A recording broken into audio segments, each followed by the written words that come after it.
secara waktu, ya, Imam Syafi'i datang belakangan sesudah Imam Abu Hanifah, tapi justru beliau yang pertama kali meletakkan dasar ilmu ushul fiqh, yang kemudian karena tahun lahirnya Imam Syafi'i itu tahun wafatnya Imam Abu Hanifah, sehingga orang katakan tu'fiyal imam wa wulidal imam.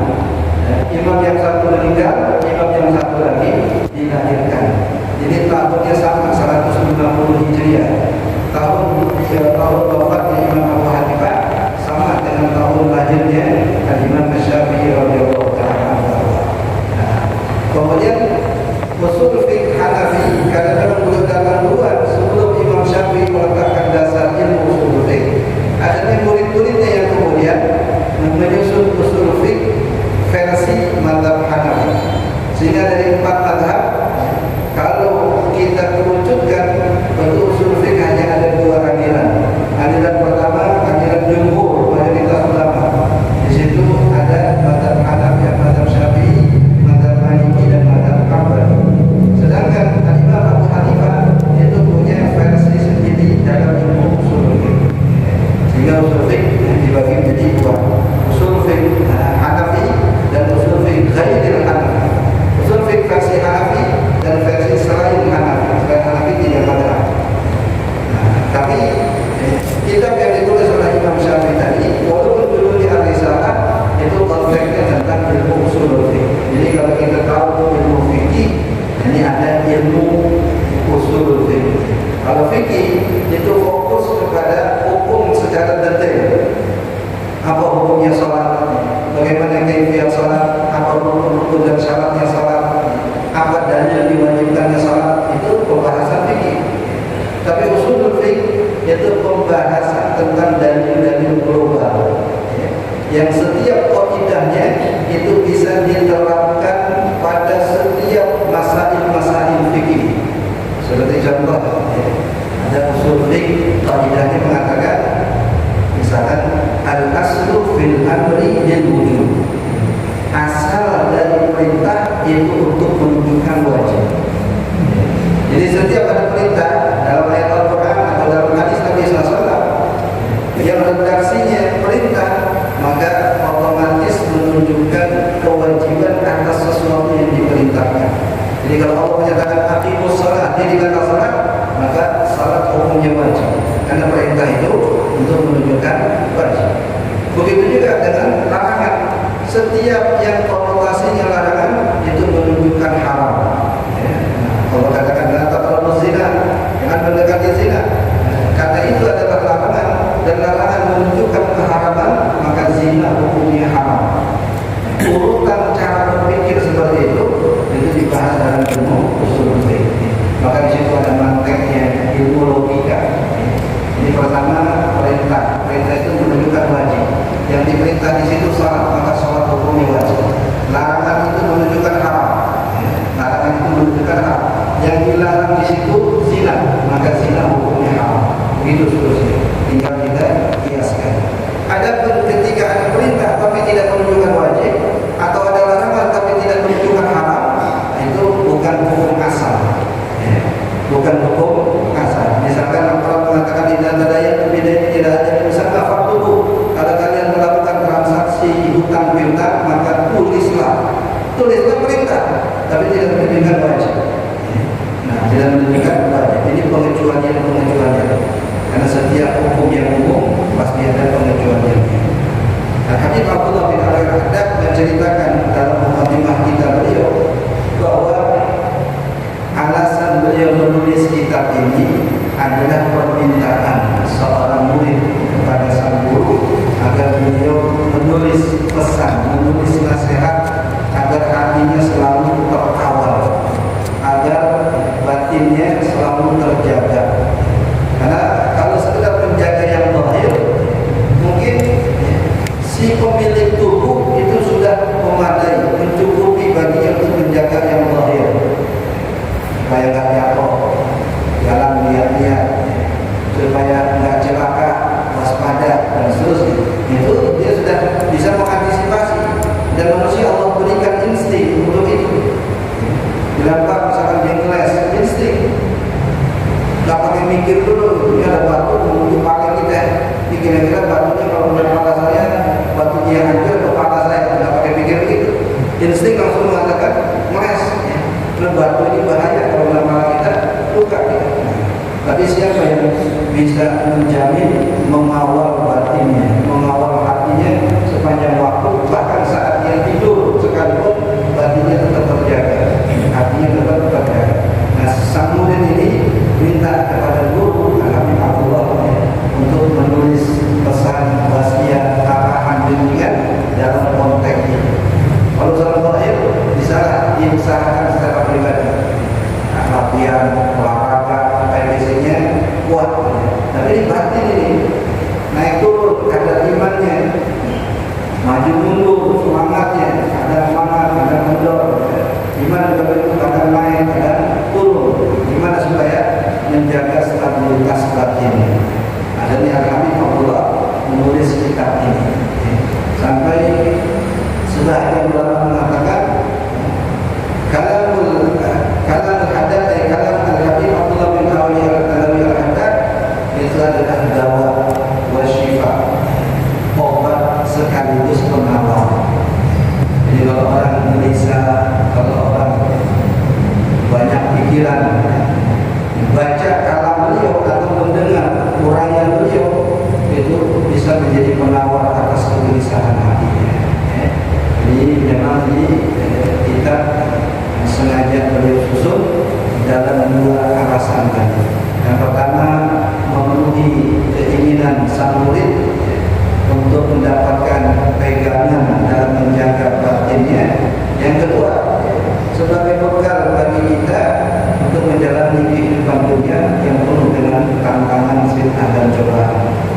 Jadi kalau sekedar kita tahu tujuan beliau menulis kitab ini, itu mungkin urusan-urusan dunia yang justru selama ini membebani pikiran kita, kadang juga mencemari hati dan batin kita, itu jelas akan sementara kita tinggalkan. Kalau nggak bisa selamanya kita tinggalkan. Saya punya santri dulu di Bogor, asal Jambi. Jadi awalnya kehidupan dia di pondok nyaman karena orang tuanya pedagang saudara di Jambi. Ketika kemudian dia memutuskan menikah, saat masih jadi santri, orang tuanya memutusin semua bantuan dan kiriman. Akhirnya sampai dalam sampai kerja kasar. Saya pernah menemukan dia lagi dari gerobak barang bekas di Joy karena nikah dengan orang daerah sekitar sini, asli Kerawang. Jadi orang itu susah. Kalau datang ke kamar di dalam kita ada di bawah, kalau pintu Assalamualaikum, suara dia tidak jauh begini. Tidak jauh begini. Atau nawarin barang, saatnya ada HP second, ini ada HP BM dari Jambi, dari Batam, sehingga bisnis BM, black market, nawarin itu. Tapi masya Allah, setelah selesai nyantren 4 tahun, Allah takdirkan ketemu dengan seorang orang musim dan mawar wakafin di daerah Depok, Beji, dikasih tanah untuk dibuat pesantren hafiz gratis fasilitas. Ya, masya Allah, setelah itu dunia ini seakan berbuka. Walaupun dia buka pesantren, tapi dunia ini buka. Sehingga dia nyewain mobil-mobil mewah buat di Pertamina, direksi Pertamina itu mobil dinasnya, ya, itu disuplai sama dia, disewain bulanan. Materi masya Allah luar biasa. Yang saya ingin katakan, kemarin datang ke rumah, dia bilang, saat masya Allah, aneh kalau urusan dunia mentok. Hati yang kenikmatan itu sudah merasain, tapi hati hampa, hati kosong. Akhirnya sebagian dijual batin untuk keperluan pondok, keperluan pesantren. Asal boleh dipakai kendaraan yang paling sederhana. Jadi memang kehidupan dunia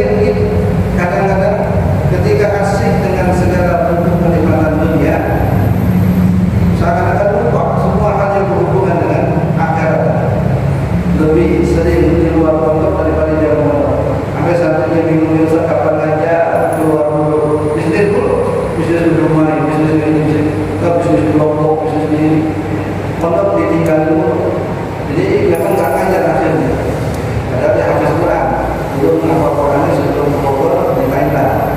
Habis perang kemudian baru ke Bogor. Di Bogor nanti kita habis selesai. Tapi itu yang saya ingin garis bawahi, mentok juga. Mobil banyak, mewah, disewain bulanan gitu ya. Kemudian pondok juga gratis, subsidi dari rumah donatur luar biasa. Tapi mentok juga urusan dunia, hampa gitu. Terus ngapain? Ya mau ngaji dan mau ngaji. Ngaji apa? Ya ngaji ikan. Seperti kita seumpama itu yang jadi rem untuk dunia, tapi gas untuk akhirat. Akhiratnya mau gas, tapi untuk urusan dunianya ngerem. Kalau ini belum urusan akhirat, ngegas, nggak pakai pikir panjang. Untuk akhirat oke. Tapi kalau untuk urusan dunia, atau bahkan untuk urusan maksiat, ngerem, ngerem dah. Kalau kagak ngerem nabrak kita, kalau kagak ngerem binasa. Itu contoh. Sama seperti sebahagian dari kita. Untungnya kalau teguran itu, kalau kesadaran itu muncul sebelum waktu terlambat. Ada yang musuhan saudara ini, musuhan, sampai meninggal dunia, belum sempat baikan, belum sempat salaman. Akhirnya wafat dalam keadaan musuhan, bisa.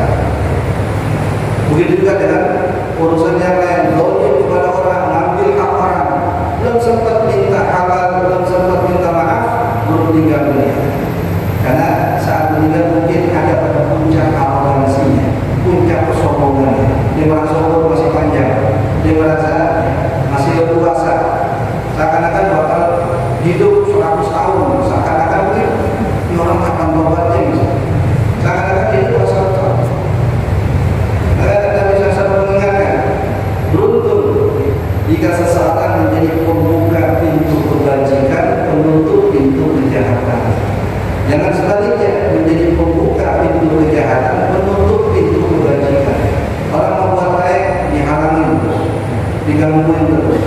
Nah, penutup pintu kebaikan. Padahal dia nggak ingin kebaikan itu. Ogah berkontribusi, ogah andil dalam kebaikan itu, tapi justru menjadi penghalang. Jadilah seorang yang alim, kalau nggak bisa jadi orang yang muta'alim, kalau nggak bisa jadi seorang yang mustami, ngaji kuping, kalau nggak bisa jadi pecinta, jangan jadi yang kelima, binasa kamu. Ngajar kagak, belajar kagak, mendengar kagak, cinta juga kagak.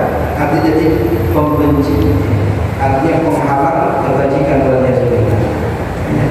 Jadi orang harusnya majlis kebaikan, mendengarkan nasihat, kemudian dengan membaca kitab, niat etika, silaturahim dan seterusnya.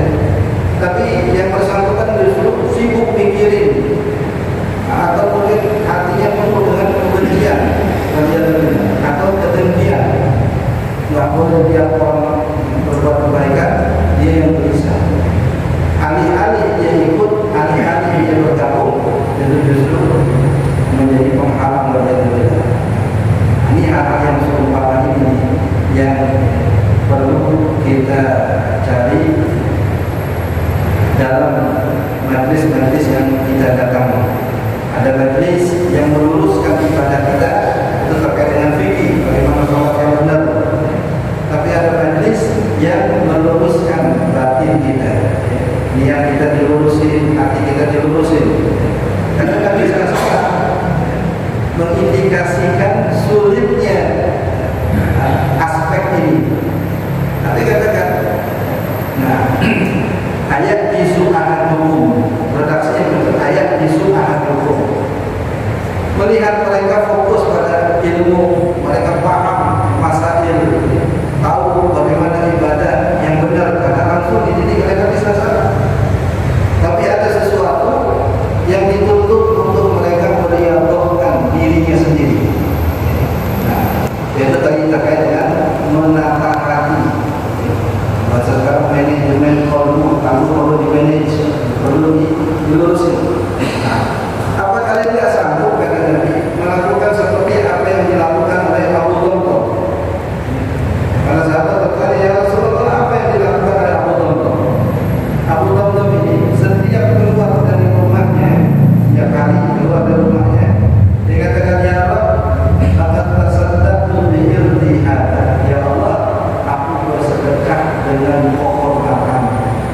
Jadi sesiapapun yang mengganggu aku, sesiapapun yang menistakan aku, mencaci maki aku, atau bahkan mengambil hak aku, sebelum aku keluar dari rumahku, aku sudah halalkan. Dia membayangkan maka nanti kalau di luar mungkin terjadi sesuatu yang tidak mengenakan. Sebelum itu terjadi, dia sudah halalkan. Ada nggak kata Nabi? Kalian yang mampu bersedekah dengan penghormatannya. Kalau bersedekah dengan duit, masya Allah. Yang miskin saja dari kalangan sahabat berurusan sedekah itu nggak nahan mereka. Bahkan Nabi gambarkan ada yang hanya punya satu butir kurma dibelah dua agar bisa bersedekah.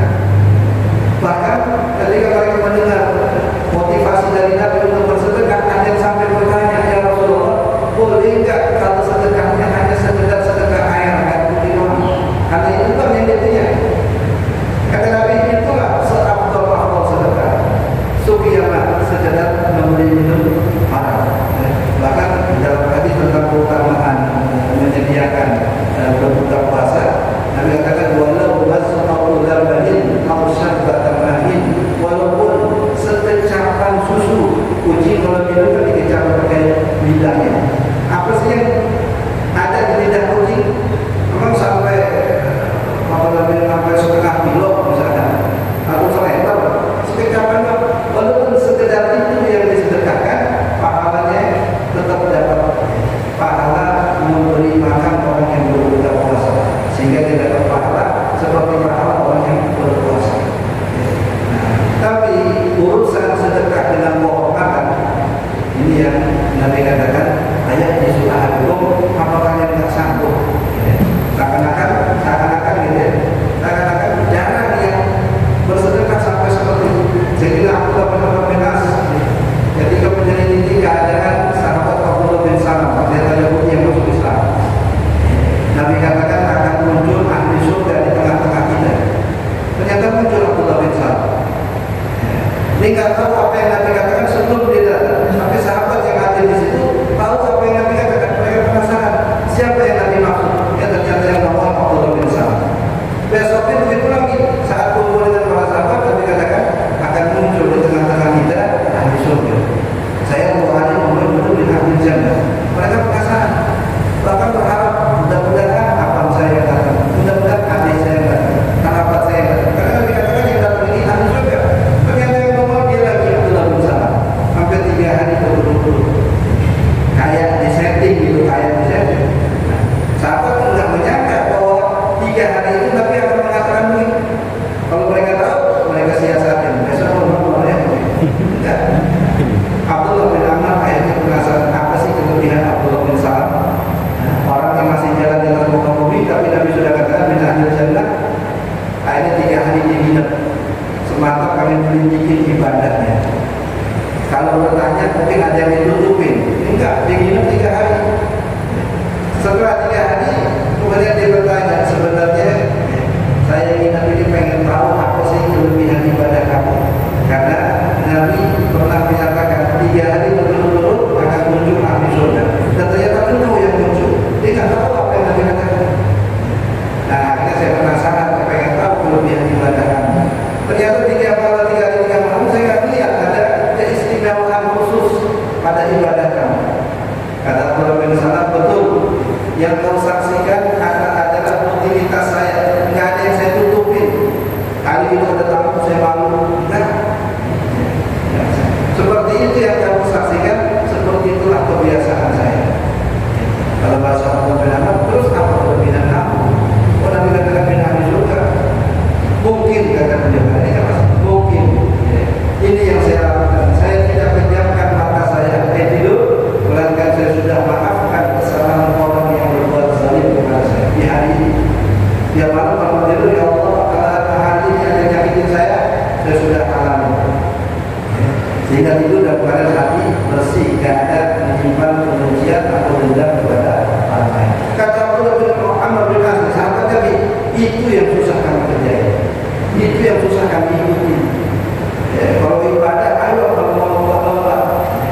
Beliau Abdullah bin Amr itu hafal Quran sehari sekali seumur hidupnya. Apa 90 tahun. Kalau urusan ibadah, berjalan deh. Boleh lawan deh. Tapi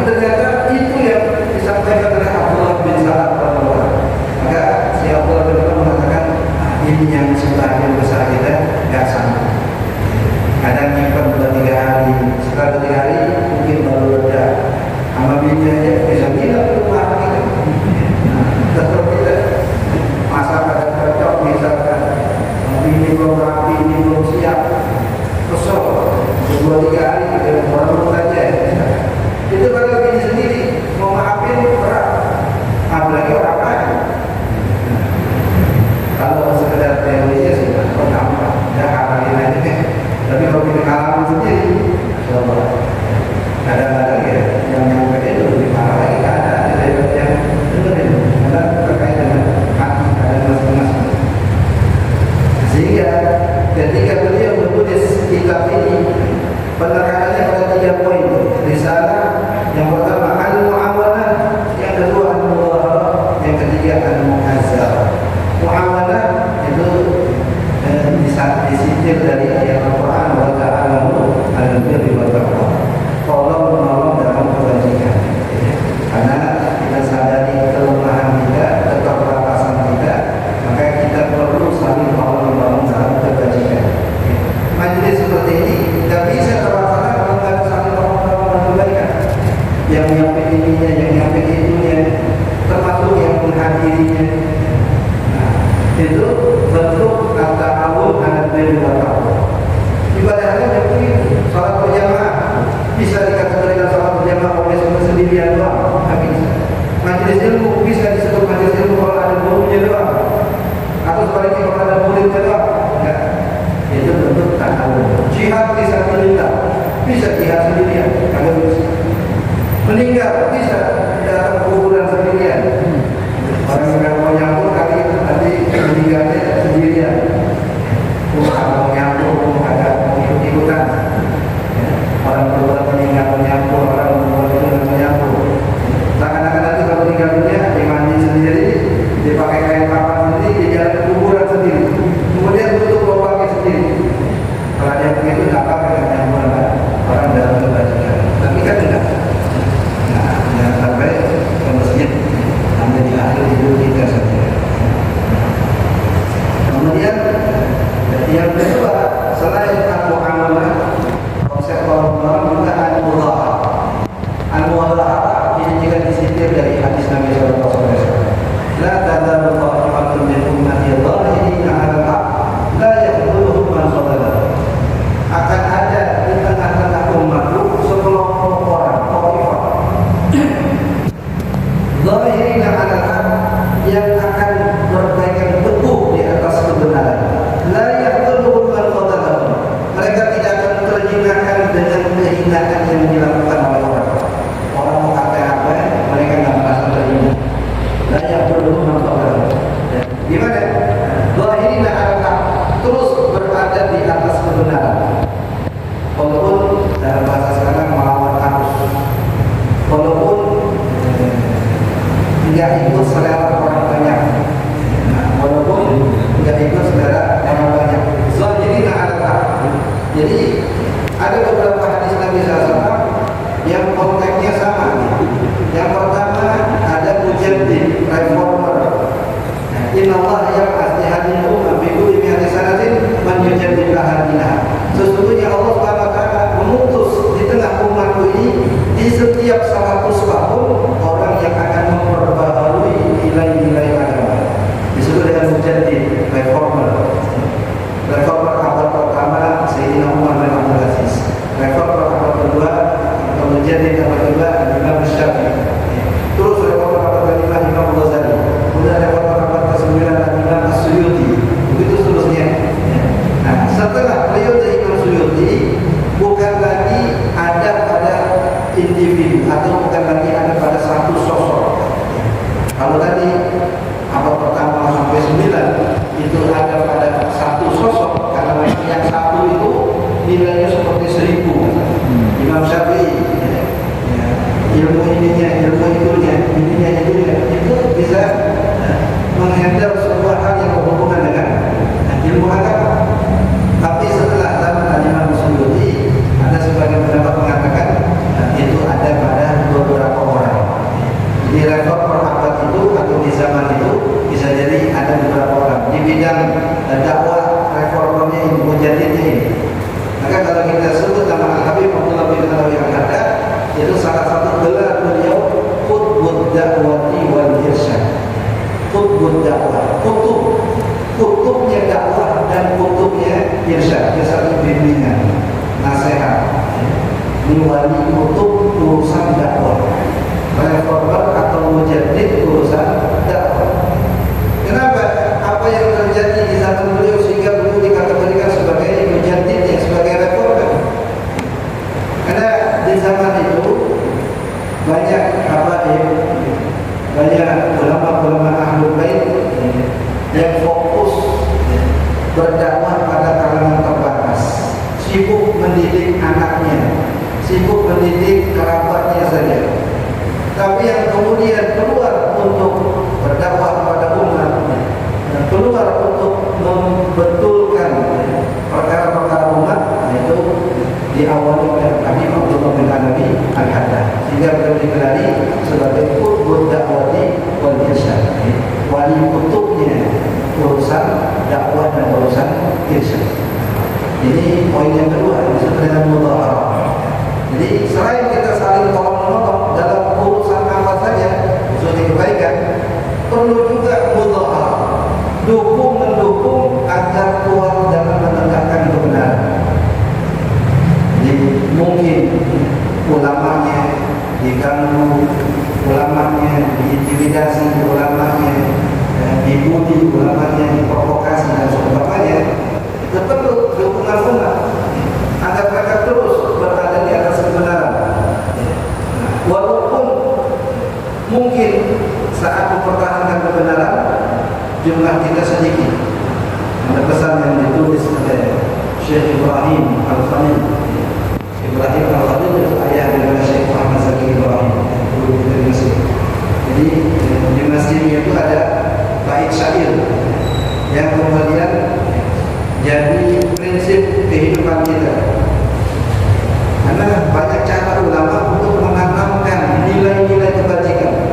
Ada yang berupa nasihat diulang-ulang terus, nasihat diulang sampai akhirnya kita nggak bisa melupakan nasihat yang diulang-ulang. Ada juga dalam bentuk tulisan di tempat yang kita sering lihat. Setiap masuk masjid melihat tulisan, setiap masuk masjid melihat tulisan. Akhirnya bukan sekedar kita jadi hafal, tapi juga terukir dalam hati kita. Kata beliau dalam tulisan itu, usluk tariqal huda wa la tamurruka illa bisalihin. Tempuhlah jalan kebenaran, jalan petunjuk, dan tidak akan mencederaimu sedikitnya orang yang menempuh jalan. Walaupun sedikit, walaupun sendirian, tetap terus mengikuti jalan kebaikan. Wajnub tariqal qata, hindarilah jalan keburukan, jalan kebatilan. Wala tamurruka kasratul halikin, dengan terperdaya dengan banyaknya orang yang binasa. Yang menempuh jalan itu binasa, yang menempuh jalan itu celaka. Bukan semata celaka di akhirat, di dunia itu sudah celaka. Yang narkoba misalnya, sengsara hidupnya, berantakan rumah tangganya, menyakiti orang tuanya. Walaupun banyak korban-korbannya, jangan terpedaya ngikutin mereka. Unjuluh, jauhi, hindari tariqat qata, jalan kesesatan atau jalan kehinaan, dan jangan terpedaya dengan banyaknya orang yang terjerumus pada jalan. Tapi kalau tariqal huda, jalan kebenaran, jalan petunjuk, walaupun sedikit konsisten, istiqomah. Karena yang ini akan mengantarkan kepada kebahagiaan abadi, sedangkan yang ini akan menjerumuskan kepada kehinaan yang juga abadi. Nah, itu makna daripada al-muzahara. Kemudian yang ketiga, al-mu'azarah. Al-mu'azarah ini pun juga sama. Kalau tadi tolong-menolong pada hal-hal yang zahir, ngangkutin barang orang, bantuin pekerjaan orang, kemudian mudhaharah pada hal-hal yang sifatnya tadi dakwah, sifatnya mempertahankan kebenaran. Al-mu'adzarah itu juga artinya tolong-menolong, tapi pertolongan dengan batin kita, dengan doa kita, dengan dukungan moral kita. Nah, itu mu'adzarah. Jadi secara bahasa, kalau dalam bahasa Indonesia, ketiga kalimat ini sebenarnya artinya sama, tolong-menolong. Tapi dalam penggunaan bahasa Arab, yaitu ada penempatannya, ada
pemikiran yang merapatkannya dan mempertemukannya Allah Subhanahu wa taala. Kalau tidak bisa bersatu, kalau tidak bisa bergabung dan kebaikan, walhamdulillah, kemana lagi kita bergabung, dengan siapa lagi kita berkumpul, kalau bukan dengan orang-orang yang baik di majelis-majelis kebaikan. Nah, ini membaca surat-surat guru kita, ulama kita yang telah mewariskan ilmu mereka kepada kita. Semoga Allah SWT menjadikan guru mereka. Amin. Kita yang bersyukur mudah-mudahan berkatkan iman dan Islam kita, kuatkan akidah dan Islam. Ala hal ini, ala kulli kami